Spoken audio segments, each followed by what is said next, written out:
Consciousness, Nature's Cruelest Joke, a monologue in the voice of Peter Wessel Zapffe.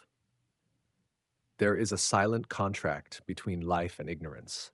For aeons, existence flourished under the veil of unconscious instinct. The bird flew not to express freedom, but to find warmth. The deer ran not from fear as we know it, but from a surge of biological necessity. Life pulsed, danced, decayed, but it did not know. It did not mourn. It did not question. It simply was.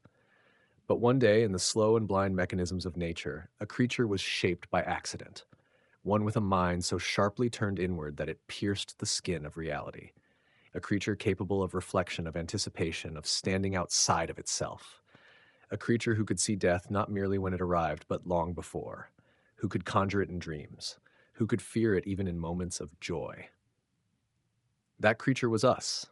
We did not ask for this awareness. We were not chosen by the cosmos to bear it. We inherited it by chance, as a deer might inherit a crooked leg or a bird a twisted wing. And like any mutation, it came with consequences. Only these were not physical, but existential. Consciousness, that bright flicker in the dark, revealed not the glory of life, but its abyss. For what is it to live with a mind that sees itself die? What is it to carry the weight of knowing that all you love will vanish, that every triumph is temporary, that your name will be forgotten, and that even the stars themselves are indifferent? No other animal suffers in this way. The lion does not reflect upon the antelope's eyes. The whale does not weep beneath the ice for the passing of time. The insect does not count its days, nor name its purpose. Only man walks through the world with a wound that is invisible but always open, the knowledge that he exists and that existence will end.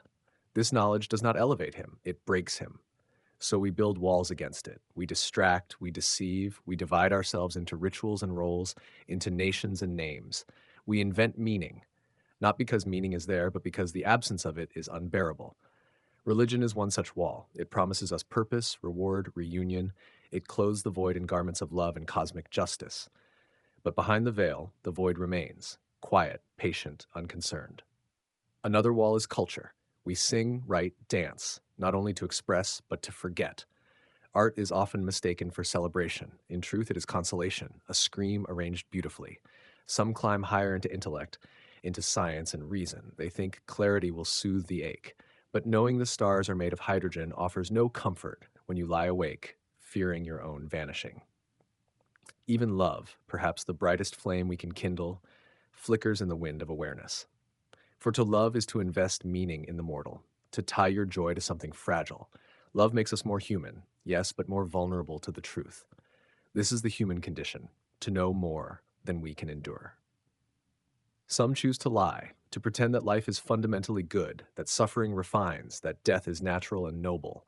Others choose noise, constant movement, entertainment, consumption, anything to drown the silence. Still others sublimate, transforming despair into philosophy, into art, into abstract beauty. Noble perhaps, but still a defense. Few, very few, look directly into the chasm and say, yes, this is what it is. They do not smile. They do not cry. They do not rage. They simply remain still quiet with the dignity of acceptance. This monologue is not a call to rebellion, nor a plea for hope. It is a confession from the edge of awareness, a voice carried by the wind that moves through empty halls and over mountains where no gods dwell. We, the tragic animal, are caught in a paradox, too intelligent to ignore life's futility, too fragile to face it without illusion. And so we drift between denial